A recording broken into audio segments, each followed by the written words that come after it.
Okay, now we're going to talk about kinematics for the air rower. I'll take you through just some idea to get your brain connected to what kind of contractions and skill is actually involved in the air rower, and a little bit on the intentions to why we're doing that, the way we want to have it in terms of training. And then talk a little bit about the power time curve, so power versus time, and what actually happens in regards to mechanics and the things we need to think about as we change that trajectory of doing work for a few seconds versus a couple of minutes versus 20, 30, 40 minutes. And then we're going to break into a video where I'll take you through some basic mechanical pieces you want to think about that some of this theoretical work and ideas around power versus time can help you in terms of setting a great base support for energy system training. So the way you want to think about, which pretty much puts it in a super basic format understanding, is that every time you participate on the rower, you need to think of it as a accumulation of a number of styles of contractions, and there's a certain kind of skill component to each contraction. Okay? So let's take that idea in mind and think about all different kinds of work, and we'll take the most simplest form. Walking, every time someone walks, when they put one foot in front of the other, that's an actual contraction, okay? So we just take for granted it's so easy for us to do, but we forget it's an actual contraction. Now, if you ask anyone who has unstable balance, a broken leg, pain in their joint, they'll tell you that it's quite important around each contraction, right? If we find walking very easy, it's not that hard, right? Now, someone again who's unbalanced, they may tell you that the skill of walking is quite difficult, right? Again, we take it for granted that walking in a straight line, having no problems and no perturbations is no big issue. So just think about that now in terms of, let's take another one, the assault bike. The assault bike. The assault bike is an upright, arms and legs action, but I discussed the kinds of contractions that are involved in there are generally concentric and lower body only. I'm being very reductionist on that, but just think about that.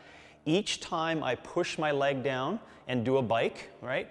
I push down, I push down, I push down, just visualize it. My legs are going like this, right? 1 contraction, 2 contractions, 3 contractions, 4 contractions, 5 contractions. What is the skill involved in terms of doing those contractions? Can you see how the skill is a little less challenging in terms of the competency that's required in order to do those contractions? So just take your brain there. Now with regards to rowing, these are largely concentric deadlift low row contractions. Now I'll say that again just so you can think about the position, because your brain may say deadlifting, and that means you're standing and lifting a barbell off the ground. Not necessarily. Just think of the action. Someone is going from a semi-squat position, deadlifting position off the ground, and then they're going to extend their hips and knees, and at the end they're going to do what looks like a low row activity, okay? So what kind of contraction is involved in the kinematics around air rowing? It's basically a semi-squat deadlifting position, and the contraction that you're going to do is an extension contraction, right? As if you're pulling something off the ground, and then you're going to finish with a low row. Right? Now, I make it very reduced and simple like that because you have to see rowing as just contractions. When someone goes and then comes back and then and comes back, you may see, oh, that's energy system training, oh, that's cardio, that's sport performance. They're all contractions. 1 contraction, 2 contractions, 3 contractions, 4 contractions. So then it allows us to go, like we did with the walking or the assault bike, what are these contractions? Right? What are the mechanics that we want to have with each of the contractions? And more importantly, what is your skill in doing those contractions? And that allows you then to see some limitations, which we'll get into. It'll allow you to see where you should work on energy system training, which we'll get into. So just think about the kinematics involved in the air rower as a squat deadlift position that you're going to extend with, and then a slight low row back extension, finishing aspect. Then you're going to reverse back to the starting position of that, which you'll see in the mechanical stuff that I'll take you through, and then you're going to repeat it. 1 contraction, 2 contractions, 3 contractions. Now, as I do those contractions, I'll repeat again, there's a particular amount of skill that's required in order for us to do those contractions. And I'm going to argue the point, and we'll take you through that in the energy system training as well, that you want to get really good at each of the contractions at a very low intense, easy rate first. And the reason for that is so that you can build your skill capability of performing each of the contractions really good. And as you develop repetition of great skill with those contractions, then you can get our highest order intention, which is sustainability. And when you have great skill of the movement, and then you understand the contractions and what you have to fit in order for you to do that effectively, then you can pretty much put together a package that's going to allow you to do this effectively. So I started with the contractions and skill component just to create just to ease your mind of what can be seen as very complex in terms of activity. Just break it down into that, see everything. A bicep curl, it's a contraction. Running on the treadmill, every time you land, it's a contraction. How well do you do those contractions? That's the skill component of each one. And if we think of all movement like that, then it'll make us understand the importance of mechanics and doing things efficiently so that we can do the right amount of work. Okay? Second for you to consider is, in regards to kinematics, is power of this particular, we're making an assumption technique is great and everyone has it, power versus time. And this is important not only for our future energy system conversation, but how you're actually going to put together a whole bunch of work here, which is the entire goal of using the air rower for energy system training. So the power time curve, if you want to think about it, when people start out and they start doing work, it's stored energy, right? It's stored energy that they want to release and get rid of. So if I asked someone to do as much work as possible right from the get-go, you would see that the possible options for power is high, okay? Now keep going with me. As they continue on, 30 seconds, 60 seconds, 90 seconds, we're still moving here, right? I hope you can see that the change in power starts to diminish. So they can't express the same amount of absolute power that they could when I asked them to go really hard from the start. Again, assuming all great contractions and good skill, okay? Now let's go for 12, 15 minutes, right? So guess what happens over time? Their power is actually lowered the further you get away from your starting position, okay? Now this is under the general assumption that you're trying to work as hard as possible for as long as possible. So just draw this out in your mind. When you start out, power is high, and as you start to extend, power drops, and then over time, power starts to diminish and become sustainable as possible. Now, I'm just whetting your appetite a little bit here for gain, pain, and sustain as to what that means, but it's very important in regards to the kinematics that we're presuming great contractions and great skill is met the entire time, right? And that fits inside of the kinematics point because there's a lot of things to consider when you want to put this together, okay? Lastly on it, which I'm just going to touch briefly right now on some mechanics on joint variability, which is the basic, most important theoretical thing I can do on the whiteboard here before we start getting on the machine and going over those pieces, is that you want to, in order for understand what we're working with here in terms of skill and maintaining sustainability, right? So looking good for every stroke that you do on the row erg, right? Looking good for every stroke. There are a lot of variable pieces that come into you being efficient. What do I mean by that? Where you want to place your brain on understanding what I meant by that is to compare the amount of variability that is inside of an upright bike. How can you make the upright bike wrong? Just think about that for a second. Low tension, you sit on and you pedal. Just think about that. How hard is it for you to make it wrong? Like really mechanically inefficient? Hope you can see it's almost impossible. Now, sure you could say, well, the seat's too high or the seat's too low or they decided to jump up and down when they were doing it. I'm not talking about that. Just get on the machine, you're in great position, go, low tension. How is that? That's easy, right? You can't mess that up. When you're talking about the mechanics on a row erg, there's multiple joints. Ankle joint, asymmetry positions because you're not locked into place. Knee joint, flexibility around the hip. Posture around the pelvis and the low back. upper back positioning because we can flex and extend. I haven't even talked about the scapular changes and the asymmetry of that. Elbow, not a lot of happening at the wrist because I'm basically just doing a pulling movement. Neck position, maybe a tiny bit. I could go on and on, but head to toe, there's numerous different positions that can have variability. I hope you're seeing that. So now ask the same question. How hard is it for someone to screw up the contractions on a rower? Very easy, very easily done, right? So that shouldn't scare people from thinking about all the possible bad shit that can happen in terms of the positioning. What you should be saying is that we need to take this into consideration when we want to try to create efficiency from the start. With the highest intention in mind, remember, of sustainability. Our whole goal is great repetitions and a great stroke, a great contraction, every time repetitively, right? And if you learn that every time repetitively, it becomes an efficient skill. With that base support, you're able to do any form of gain, pain, and sustain training that you wish to endeavor in, okay?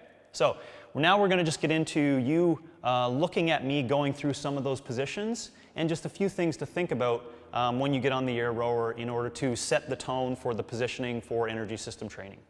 All right, so this is the mechanical portion that's going to help you get started. I'm going to presume as well, just for teaching the mechanics, that the easiest way to do this is that you know absolutely nothing about the air rower. So I'm not going to make any presumptions that you've even seen a row erg. How about that?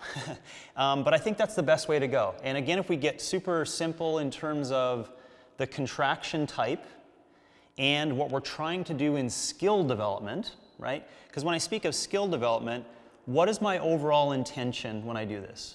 The intention is to make every rep as efficient as possible, okay? Efficient as possible, and how do you develop a skill? When you develop a skill, you develop it with slow pieces, and then you add intensity and volume over time, okay? So to make it very simple, you want to start slow under great mechanics, really slow. Now, the general consensus for individuals learning it is in most cases our expectations are way too high and we want to learn a skill way too fast, okay? And there's lots of good reasons for that. You know, I'm empathetic. But in regards to this, because our overall intention is volume and efficiency, you're going to have to start slow, okay? Just get okay with it. And I'd love you to send me some particular videos of you doing it really slowly and effectively, and then doing it for minutes and minutes and minutes on end. That base support will save you years of anguish, let me tell you, from trying to rewrite poor mechanics, okay? So we'll make it as simple as possible from the start based upon that. When you get your feet in place, we'll go from, I'll move around, but I'll try to, stay on the most important parts. When you get your feet in place, the flexion angle, so you can see where my toes are flexing, right? So the flexion angle, I want it to really be on the balls of my feet, so when this passes over my foot, this whatever strap you're going to use, depending upon the modality, you want that to be on the balls of your feet. So you can see for me, I'm not on the balls of my feet, so what I'm going to do is to adjust, this is actually good, you get to see that. I get to adjust my foot position beforehand and then try it again, so that when I do come into the catch position, I have a little bit of variability in being on the balls of my feet, or this, okay?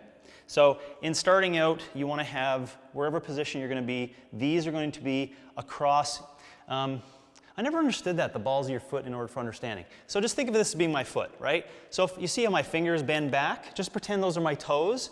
You want the strap right here. Does that make sense? You want the strap right there, so that if I do flex, the strap is not allowing my upper foot to move forward, okay? So I'm trying to get that in position as best for me, and that's roughly on this machine, particularly number 4 on both sides, okay? Now, the reason why that's important for mechanics is that I want to be able to, as I said, have a little bit of variability being on my toes, okay? In regards to the positioning set up from head to toe, just the importance of understanding what I mentioned of asymmetry. You may have heard me discuss that in the theoretical piece. Asymmetry means that we have to assume that everyone is going to be in alignment from right to left the whole time, okay? And this is something that is not super important to pick apart, but you want to take into consideration, meaning every human may have slight variability in how well they bend at their ankles, okay? How well they flex and extend at their knees, right? How well they orient their pelvis in regards to this movement. See this movement here, right? When I move, you may be like, oh, your pelvis and femurs are not moving. In a lot of people, we can't make that assumption, right? So it doesn't look like this, where people are twisting every time, but there could be some slight variations head to toe. That's just for you to know. And the reason why it's important for you to know is that you want to minimize right to left differences. Okay? So, as an example, if you know you have, a lack of flexion, dorsiflexion on your left ankle, okay? So just, I had this, basketball injury, I'm out of a cast, and this guy just doesn't bend as good. So when I'm going to be doing the rower, this guy's going to stop here. You see that? But my brain says I can still flex more on my right side, right? So the goal is recognizing where your asymmetries occur and knowing that you need to have symmetry on right to left side. Stay in that zone for as long as possible. Now, as your homework and as things improve and your movement gets better, you want to make sure that those things from right to left stay as equal as possible, okay? So sorry, after the mechanics of the feet, I'm basically just making you aware of the fact that I have a lot of variability around each ankle, around how each knee flexes, around these femurs, these big bones that go on my upper thigh, they go into my pelvis. They also, so let's say they're into my pelvis like this, as I go back and forth, they're not perfectly always aligned, right? So I want to make sure that I keep myself, whatever my awareness is, of keeping my pelvis in that position. The other areas of variability, before we get into other positions and also doing the drive and the recovery position and understanding that, is that I guess it's because it's a big conversation for today. This variability that's allowed around the pelvis and low back, it's probably the most important piece of this entire thing for safety and consistency, okay? It's well known, and it's not a very comfortable topic. No one wants to speak about it. It's almost like ACL injuries in young female soccer players, right? These are uncomfortable but real and true issues, okay? So it's well known in an elite rower population, there's a lot of problems with low back, right? We don't have to get into the ethics and the concepts around it and try to fix it so that they don't have. Listen, if you're going to be on the water and rowing thousands and thousands of meters, and you're going to be world level at it, you may have some issues, okay? Now for us, if you just want to be really good energy system training on the rower, I want you to take what we'll call pelvic and low back position, and I want you to think about it as being a really important factor, okay? So that if you develop this base support of, we'll call it just for today, we'll call it a stacked spine, okay? So how your spine sits up and down in relation to how it sits on your pelvis, okay? So think, this is my pelvis right here, and now watch, this is my femurs coming out from it. Do you see that? Where I am stacked here, and this is my femurs coming out from it. So if I am not aware of where my pelvis and my low back is in orientation, I just want you to be aware of that, right? So in order for you to gain awareness of that, what you can do is what's called a lumbar extension and a lumbar flexion little play while you're sitting here.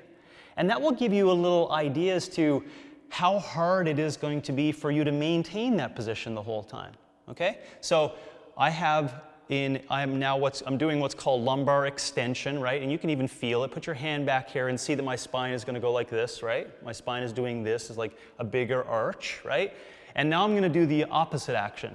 I'm going to do lumbar flexion, okay? And so now my spine is going to do this on my low back. What I'm looking for optimally is the same position as if you were standing. Let's assume everyone in a standing position is in a good stacked position, okay? I want to have a natural curve in my low back the entire time I do this. It doesn't mean for elite sport it may not happen. It doesn't mean for specific mixed modal stuff it may not happen. It doesn't mean even when you're doing really aggressive gain or pain stuff, it may not slightly get out of position. But your goal is to maintain that lumbar stacked position as often as possible for as long as possible. Now, you can see I just spent a couple of minutes just on that point because that's the most important, let's call it, I hate to call it a danger zone, but if you forget about awareness there, you can get really sloppy. Because this feels actually efficient. It's like playing video games for 20 minutes, you know? And all of a sudden, you're basically like this for your whole rowing technique, okay? And you don't even know it. So I want you to think about this, you know, pelvis and low back position and just say, like, what do I need to do? Do I need to adjust my seat? Do I need to, you know, lengthen my hamstrings? Do I need to improve my core, you know, in core training? What do I need to do to maintain this position where my low back is in like it was when I'm standing, right? And so that when I go in to get the oar and I extend and drive and do the contraction, that I can maintain that position the whole time, right? And just work on that. So that is a position that can be moved. Another area that's you know, let's call it a variable position is the upper back. So it's somewhat similar to the same idea. So I have, again to repeat, variability in my ankle position, variability in my knee tracking over my toes, variability around my pelvis in its orientation to my low back, and I have variability in my upper back, meaning that I may start looking like this, and I might finish looking like this. Do you see that little variation right there? I started here, and now by the end of all my strokes, I'm here. So I can't tell, but I may still have been maintaining good low back flexion position here, right? A good stable spine like my previous point, but I've allowed this upper back flexion to occur, right? So it's somewhat same position for orientation. I would rather you be in whatever you are in a standing position for spinal alignment, right? Like this. This is my spinal alignment for me when I'm standing. That's the position I want to maintain the whole time, inside of gain, pain, and sustain for positioning of that. I hope that makes sense. But you need to know that this variability, I would argue on a scale of like what's most important, it's not the most important one because of the aforementioned concept of injury, etc. But I would say that if you do gain this upper body stability and you maintain that the whole time as you're doing rowing, you should be able to put together a far more efficient stroke over time with power development. So it's the same thing that will occur. You may have a good low back position for your years and years of training. Then over time you're like, you know, I just get a little lazy over time and I get into this deeper upper body flexion position and it seems to be more powerful or, you know, maybe putting out more power over time. That's not our intention. Our intention is to have great technique all the time. So when I see you start tomorrow and then when I see you 5 years down the road, I want to see the exact same technique the entire time. And knowing this variability here is important. Okay, lastly, you have a little bit of control action that you need to understand between your right and left arm at the shoulder blade and the elbows. So to make it really simple, this is my shoulder blade position, right? But look at the variability. It could also end up being here, right? Or I could, which doesn't happen too often based upon the trajectory of the movement, it could also be where people keep their shoulder blades back too often. But just know this. Look at the variation that I can have. So I've maintained low back position. I've maintained my upper back. But just look at my shoulder position variability, right? Look at the angle there. I'm actually quite surprised by how far I can move those guys. But look at the inches there. So I'm starting there, and I get like, what is that, 4 inches further away? It's just a little humorous thing to make you recognize there's massive variability in where your scapula is in position the whole time. So optimally for this, I'm going to just say that it should be in neutral position. But let's say if this is neutral position, based upon your contraction, you will get a slight variability in that position, okay? So let's just look at only my shoulder as I go through the stroke. So as I go into the stroke, this shoulder position will move slightly forward. And as I start to extend, my shoulder position is going to come into neutral. And then guess what's going to happen as I get into extension? It's going to move back slightly, okay? That's a culmination of power in order to extend, because I have to use my upper body in order to do it. okay? So the slight difference in deadlifting a heavy weight and rowing is that there's variability in the scapular position the whole time. So do you think about this in relation to the low back, right? How much did I say the low back should have in that variability?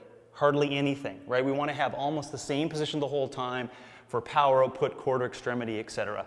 How much is allowed at the shoulder? You got a little bit. You got a little bit of wiggle room. But that's not at the expense of upper back flexion, and that's not at the, God, I can't even do it, not even at the expense of low back, lumbar flexion, if that makes sense. So recognize there's some variability there.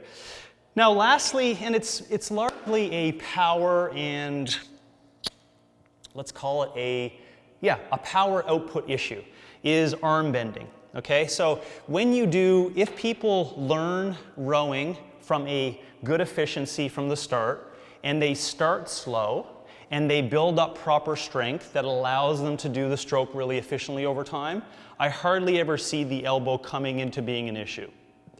Most times, an elbow variability means that someone does this a lot prior to the rowing stroke, or they're doing it too much on one side relative to the other. So anyways, to back up, most times this occurs because people are trying to do too much power and too fast too soon, okay? And again, it's like that uncomfortable arena of expectations of trying to go too fast too soon. That's where it ends up. But I'm not going to say that you can't be thinking about it. You have to think about your arms being as straight as possible. So just think about your arms being straight and then the force that you can generate into your body because your arms start straight. Now, I may need a longer explanation in that to help you, fall in love with that concept of power development with straight arms. But just believe me, okay? That if your arms are straight from the start and you drive, you're at a good position to develop force from your lower body and your core through the machine, right? So that you can get back here and you just actually finish with bent arms. It's only just to finish the stroke, okay? So I want to be thinking about straight arms and recognize that there is some capable variations between those when I go to the side. Now, lastly, the wrists. Not a lot of variations in the wrist.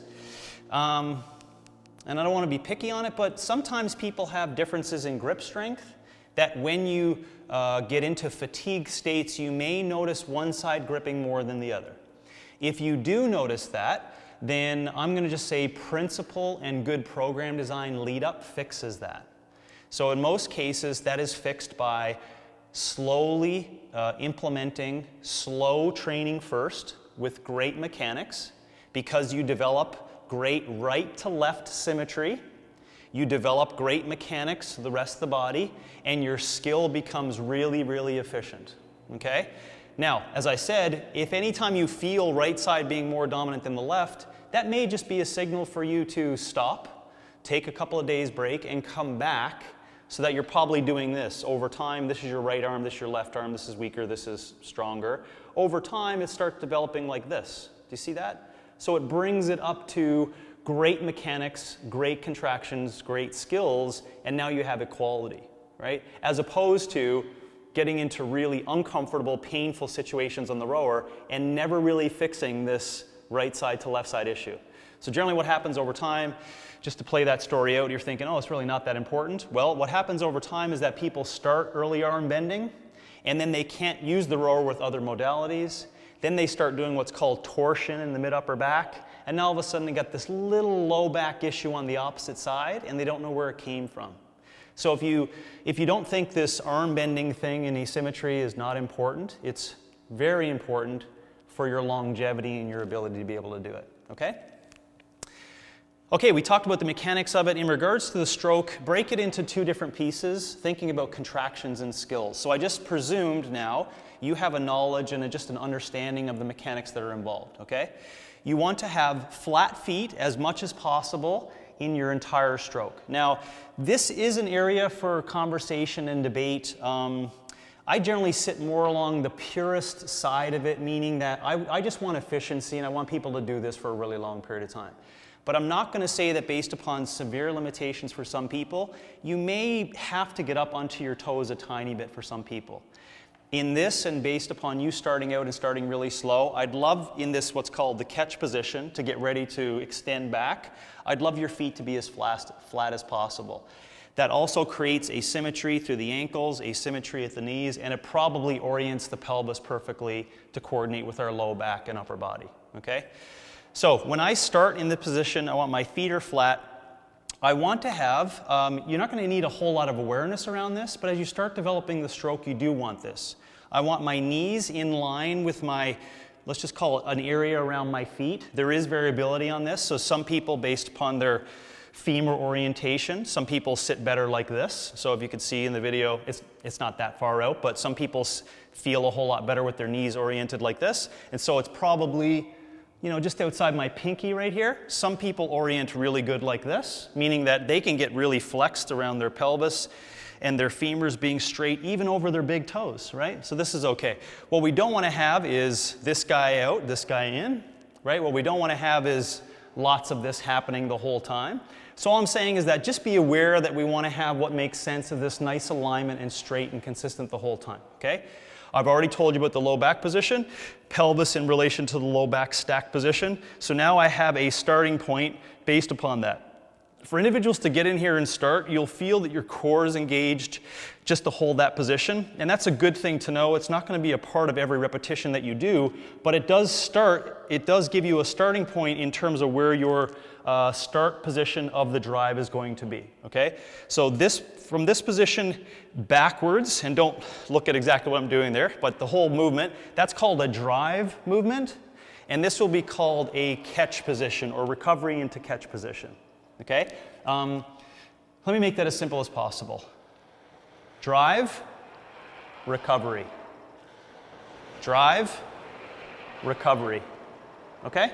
So in those positions, just to recap, my feet want to be flat. I want my knees aligned. Low back is going to maintain the same position this whole time. Upper back is going to maintain the same position the whole time.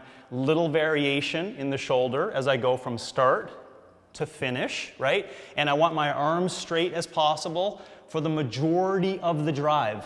I'll do this super slow. This is my drive. The majority of the drive. Look at my arms, look at my arms, look at my arms. I'm almost finished extending. Look at my legs. Almost finished extending. And I'm almost finished extending my upper back. Now my arms can bend. Now it doesn't on slow time look like that, right? My arms are going to slightly bend towards that finishing position, but this is the finishing position ultimately, okay? Now, for everyone's variability, a good rule of thumb to determine like how far back you should go is just to think about trying to keep this guy in your drive, trying to keep this guy as level as possible. Do you see that? So if someone's really tall, it's probably going to end up being a slightly different position, right? Someone's be really short, it's probably going to end up being a different position. But just think about when I'm pulling it from out from there, because of where this sits in relation to each person has a different torso height, just try to keep it as level as possible the whole time, okay?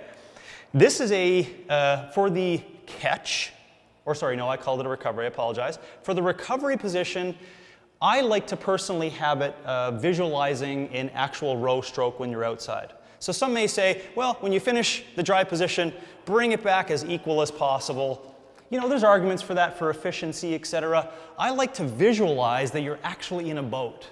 When you're in a boat and you finish pulling that oar, right, just think about it in the water, and you just finish pulling that oar, which is basically going to actually look like this a little bit, what do you have to do in order to get the oar back to position to pull again?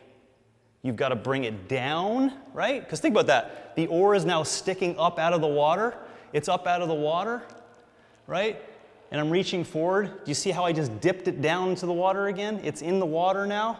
Now I'm pulling out of the water, right? Out of the water. Dip down again. Pull it out of the water. So the reason why I like the out of the water analogy is that it allows people not to bend their knees too early as they get back. Okay? Secondly, I love the visualization because you'll see that with efficiency of that movement over time, you'll be able to tie into the intentions of it and trying to create a really nice rhythm when you do it. Okay? So this is the drive position, starting with my feet flat. Knees are going to be pointed, knees are going to be over my toe. Pelvis is aligned, low back in good position, upper back stays the same. Shoulders have a little bit of variability and room to give. I'm going to drive, and as I finish driving, I will be coming up onto my toes as I finish that extension. So look at my ankles, right? I'm coming up onto my toes and finishing. And I'm going to be leaning back a tiny bit, trying to keep this as stable as possible into the machine. I'm going to come down around My knees, as I go over my knees coming back into position, the oar is out of the water, and it does what? It sets me up for a good drive position again. So, drive, recovery position. Drive, recovery position. Drive, recovery position. Now, if all of those mechanical things are thought about, right, that we discussed, ankle or feet are flat, symmetry, right to left side, take that into consideration, right? Making sure my knees are in alignment, making sure my low back's in good position. That's a lot of things to think about, but it also makes you slow down. It makes you do the movement nice and slowly, contract, make the skill really proficient, relax. Contract, make the skill proficient, relax. Contract, relax. I'll get into developing how you can create energy system training and efficiency of that stroke over and over as we go inside the course. But hopefully that's given you some good insight into the mechanics, the things you need to think about. The main ones I want you to pull out to recap is that they are concentric deadlift, squat, low row contractions. And there's lots of variability for you to make this really incorrect. And if you understand that, then it'll allow you to hone in on making the skill perfect, slowly from the start, and then developing it over time so you can do energy system training. To finish too, you know, a good idea maybe is you can put a camera set up to your side, looking at you this way like the camera is towards me, and to just videotape yourself doing that, taking into consideration, review this video, and take into consideration all those points. And watch yourself do it. See if you do, for example, create as you do, 2 minutes of it, see if you do start to get a little lax in your upper back. Maybe you start to come up on your toes and you didn't realize it. Maybe you're pulling with your arms too soon before you finish the stroke. Maybe you're bending your knees too quickly before you go back. And so watching yourself on video and doing it slowly and perfectly and then adding volume to that is going to be your way of fixing all your mechanics. And now we got a great base support so we can move into doing work efficiently and making sure you get the most out of the energy system training.